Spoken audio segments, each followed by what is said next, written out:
Oppenheimer left me stunned. It's masterfully crafted in so many ways, a reflection on the man it's named after, the father of the atomic bomb. Christopher Nolan has long been one of my favorite filmmakers, and this movie stands as one of his finest works. And as somber as its subject matter may be, there is fun to be had looking at this portrait of a person whose life sows so much debate to this day. But is it a masterpiece? Hello there, I'm Ibby, and welcome to Cinema Nerd, where today I'm discussing Doctor Strangelove, or How I Learned to Stop Worrying and Love the... Sorry, wrong movie. Let's talk about Oppenheimer. This video contains no spoilers for the movie, which is weird to say because it's based entirely on real history, but the way the events are presented here can definitely be spoiled. That said, knowing the exact moments I'm referring to will enhance your understanding of this video, and I highly encourage you to see the movie anyway. I think it'll give you a great experience. There's a lot to talk about here. The performances, screenplay, editing, cinematography, sound. But before any of that, I want to talk about the merits of tackling this subject matter with this approach in the first place. I was thoroughly excited when I found out Nolan's next movie would be about Oppenheimer, but like all films of its kind, it has to give a good answer to the fundamental question facing all biopics. Why tell this story in this way instead of a documentary, for instance? What do I mean by that? Well, biopics are notoriously not always historically accurate, either for the sake of the story, or because real people involved with the subject are behind the film, or a combination of both. And when they are, for the most part, historically accurate, they still take creative liberties to present it in a very particular way. If the goal was to simply inform, a documentary would have been a better delivery method for that information. Biopics have to do something more, different. Sometimes the biopic route is justified by it simply being more entertaining or more inspiring. A plethora of modern-day biopics are about famous 20th century music artists. Elvis, Straight Outta Compton, Tick Tick Boom, Weird the Al Yankovic Story, Walk the Line, Rocket Man, Ray, Bohemian Rhapsody. The list goes on. A lot of those end up formulaic with hodgepodges of career highlights compressed into a 2-hour runtime. Don't get me wrong, I like most of these movies, but the guiding philosophy is based on giving an idealized portrayal that makes people feel good. The best biopics, in my view, use the medium of narrative film to cement a lasting emotion or idea about the subject. I think Oppenheimer does this masterfully. Every filmmaking trick in the book is driven by immersing us, as Nolan often does, into J. Robert Oppenheimer's subjective experience. His life and its effects are illuminated to us in the ways mere facts cannot capture. Our understanding of the matter is enriched when we've seen it from a new, deeply personal perspective from which we can now reckon with the questions surrounding the quality of Oppenheimer's character, whether or not his decisions and the decisions of those around him were justified in the moment and in retrospect. It's an excellent instigator for examining our society and the human condition, as great art often accomplishes. It's especially remarkable how well the movie manages to pull this off because of the delicate balance needed to effectively dramatize real people and events. If nothing else, the experience it created, at least for me, was riveting, haunting, awe-inducing, and a bunch of other pretentious adjectives of that sort. So yeah, mission of movie accomplished. The question now is, how well do Nolan and company craft the story, and why do its individual components work or not? Of course, broadly speaking, the movie's astounding success and handful of failures can be attributed to Christopher Nolan, one of Hollywood's most influential filmmakers and one of the most popularly acclaimed directors. Every aspect of the movie which I plan to discuss, good or bad, is very much deliberate, and his accompanying screenwriting is quite skillful. It's not astounding in and of itself, the script isn't spectacular on its own, but it lays the foundation for the film to floor you with Nolan's direction. Whenever I praise or fault the movie, attribute it in large part to Nolan's ability to communicate his vision working with everyone else involved in the film. Even before a single camera started rolling, the existence of a movie like this is thanks to him. He's one of the only people in Hollywood who has enough industry influence and consistent critical and commercial success to allow a 3-hour, partially black and white, actionless historical drama with this kind of tone to be made and be a big blockbuster, because the public knows, trusts, and goes out to see Nolan productions. and constantly pushing filmmaking forward. From his innovative approach to the concept of time, an idea which appears in a lot of his films, or how he continues to push for groundbreaking filmmaking technology. His steadily increasing use and proliferation of IMAX has changed how movies are made, and he's really been an industry leader. Here, it's getting a movie like this to have revolutionary black and white IMAX footage on film, and getting the public interested in movies like this. Thank you, Nolan, for pushing the studios to put out art instead of a soulless product. If only those same studios didn't treat workers, writers and actors, random example, like soulless tools to be used while they mistreat them, and those workers struggle to get by working for companies making several billions of dollars a year. Regardless, before we continue, first note that I'm the target audience for this movie. I'm not in the target audience. I am the target audience. This is the exact kind of film I tend to like, so keep that in mind and take everything I say with a grain of salt. And second, for more cinema content, like, subscribe, and hit the bell for Cinema Nerd, and comment down below to contribute to the conversation. It would help me out a lot, and I really appreciate it. Let's start with the core of this story. As much as the wide-scale conflicts of the race to create the atomic bomb, World War II, and the prospect of global annihilation are prominent, this is the artistic interpretation of strictly J. Robert Oppenheimer's story. The focus is on the man who made the bomb, not the bomb itself. His tribulations and experiences, and the burden of articulating them is placed squarely on Cillian Murphy's shoulders, and he handles the role marvelously. Murphy is known for being the lead in Peaky Blinders, and he's a frequent Nolan cast member, but this is the first time a major tentpole film has had him as the lead, and he excels in that spotlight. Whenever people think of the best acting ever, they think of the most extreme and overt emotional outpours. Every day I wake up and I hope you're dead. Then, if I can guarantee Henry would be okay, I hope you get an illness and they get hit by a car and die. I get sort of tunnel vision for that, and that includes myself. Allowing such distinct and powerful displays to feel authentic and genuine is an incredible feat. It is a different art entirely to not always act remarkably, to not make every moment an Oscar moment, but always act genuinely and poignantly, being expressive without being absurd, and being reserved without being wooden. It's a tightrope Murphy walks masterfully. You can see the guilt and weight in his eyes. It's some of the best eye acting I've seen in a long time. His mannerisms, the way he carries himself, it all communicates so many layers of internal monologue and conflict. And this becomes especially more powerful when you look at the footage of the man himself, most famously his "I am become death" speech. This performance isn't an impression, nor should it be. It's a performance that fulfills its dramatic purpose while also capturing the core spirit of the titular person. And as I'll get to, all of the filmmaking concentrates on immersing the audience into his turbulent headspace. But besides Oppenheimer himself, much of the supporting cast is also notable. Perhaps most so is Robert Downey Jr.'s Louis Strauss, who serves as a structural antagonist. Downey does what Murphy does to a lesser extent, as is required of him by the story. But when vigor and emotion do emerge, they're real. When we're not in Oppenheimer's headspace, we're weaving between an objective presentation of events and facts and Strauss's perspective. As the main antagonist, his adversarial position in the story personifies the external forces pulling strings and persecuting Oppenheimer for his political affiliations, whether they be true or fabricated, reinforcing again that the film is about the man, not the bomb, and thus the characters are primarily those who served important roles in his life.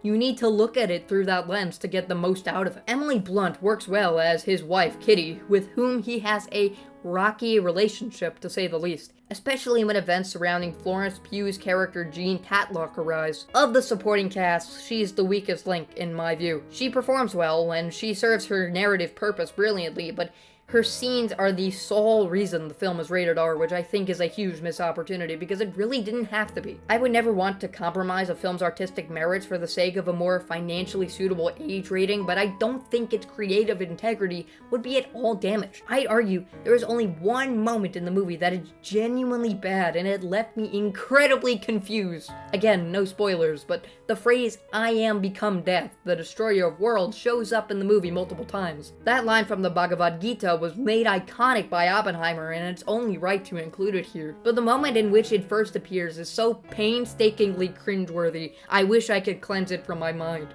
Whenever I see the movie at home, I will skip that scene. Some of my favorite members of the cast are Alden Ehrenreich and Matt Damon, who add nice levity in an otherwise drab film. There are a flurry of brief appearances from a bunch of well-known actors. Oh my god, everybody's in this movie. What is this, Smash Ultimate? But then there come my two favorite appearances, who are sort of cameos from real recognizable historical figures. Harry Truman is in the movie for a scene, and that completely surprised me. I had no idea he was here. I don't know how historically accurate his scene is. It's pretty negatively slanted against him, and I'm sure there's some more nuance to what actually happened in real life, but his appearance is great in elevating Oppenheimer's story. Bit of a tangent, but Werner Heisenberg, another famous physicist and rival to Oppenheimer, appears, and of course, there were these people in the row in front of me in the theater whispering to each other when he showed up, and I knew what they were talking about.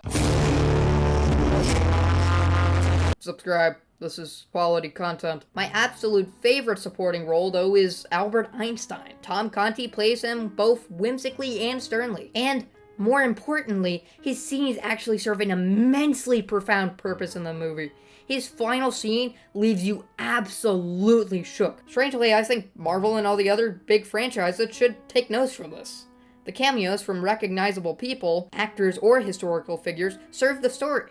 It's a weird movie to compare to the MCU, but I digress. Something I've always admired about Nolan is his bold approach to story structure. He's known for messing around with the chronology of his stories and the way he twists it to create tension, suspense, or mystery. He's also known for his crosscut sequences, a few minutes of cutting between different locations or times in his movie, which make for some of his filmography's most memorable moments. Yeah, here he decided that's just gonna be the whole movie, which is constantly weaving together Oppenheimer's time surrounding World War II and legal proceedings years after that. Most biopics that span a long period of time run the risk of becoming muddled and unfocused. The approach taken with Steven Spielberg's Lincoln, focusing on a specific period in the figure's life, tends to be more effective. However, Oppenheimer makes this long-running approach work by taking a page from films like David Fincher's The Social Network, telling the 2 or 3 phases in the story in conjunction with one another, rather than chronologically. Except here, the editing is rather irregular, but it manages to be one of the movie's strongest aspects.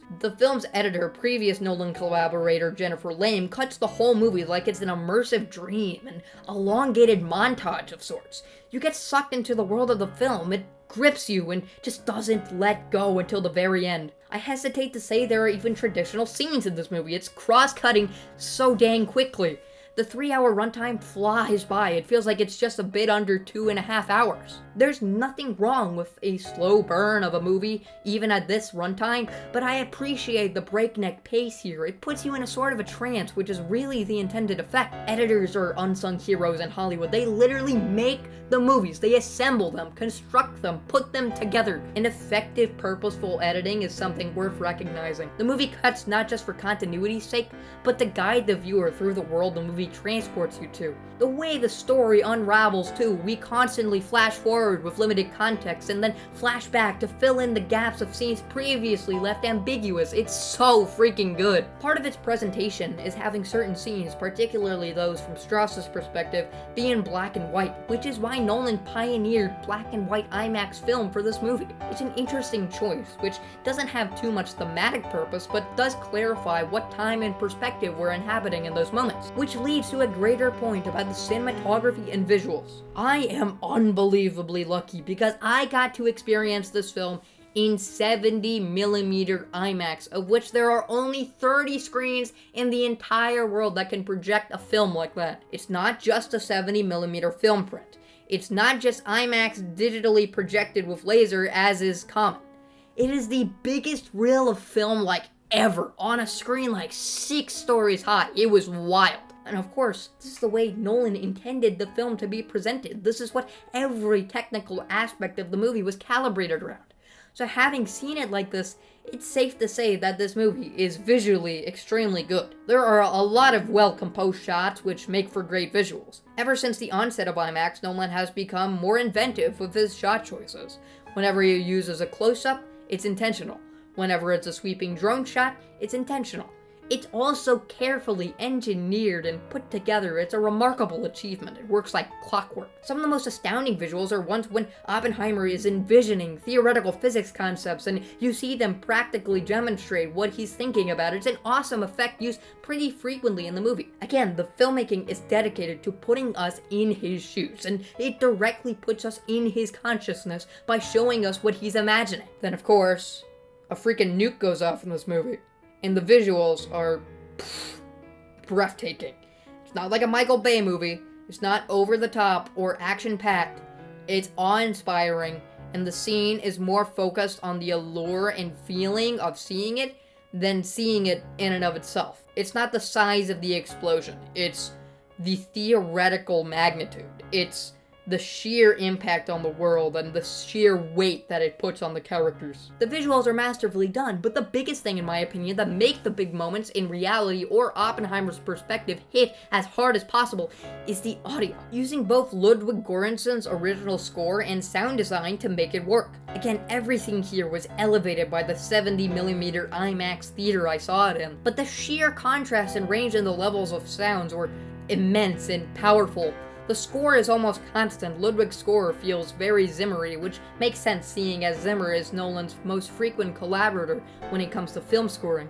But the fact that it's always present and almost blending into the background, subtly creating tension and anxiety, all that serves to make it hit like a truck by contrast whenever it explodes and rises to prominence, or even more powerfully and overtly when it plummets to absolute silence. As does the sound design. There are moments here when the sound goes completely silent. I could hear the air conditioning in the theater while awing at breathtaking visuals, followed by a colossal barrage of concentrated noise doing whatever it can to sell you on the sheer gravitas of the moment. The technical moments do not just allow the story to flourish, they are fundamental to the story. All in all, I think this movie really is a masterpiece. Everything it attempts to accomplish is executed masterfully, and that which it doesn't is still sufficient enough to create a powerful and moving viewing experience. It stands strong among Nolan's lineup of movies, and it's fascinating to see him evolve as a filmmaker. From an up-and-coming director showing great promise and toying with intriguing hooks and messing with concepts of time, to revolutionizing the comic book genre in defining cinema, to producing both blockbuster entertainment and contemplative cinema at the same time. He tried pushing his own limits and often stumbled, but he strives to make the very most of what this art form can produce, and he has, for the most part, succeeded once again with Oppenheimer. It's an especially impressive feat not just on its own merits, not just in a metatextual sense understanding Nolan's other works, but also because it has the burden that all biopics are beholden to, because the Manhattan Project, World War II, and the life of Oppenheimer will all be altered in the public eye by this movie. Oppenheimer is among a handful of the best historical films that actually paint people's perceptions about real subjects for the better. So I strongly recommend you see it, and I hope you get some value out of the movie and hearing my thoughts about it. If so, please consider liking, subscribing, all the YouTube stuff. It would mean a lot to me. And tune in for more cinema content when I rank Nolan's entire filmography later this week and talk more movies on Cinema Nerd. Thanks for watching. Oh, and I watched another movie the day after I saw this one. I don't remember what it was. I'm pretty sure Greta Gerwig was the director on it, and it was a movie about some toy. I think it was like a Beyblade movie or something.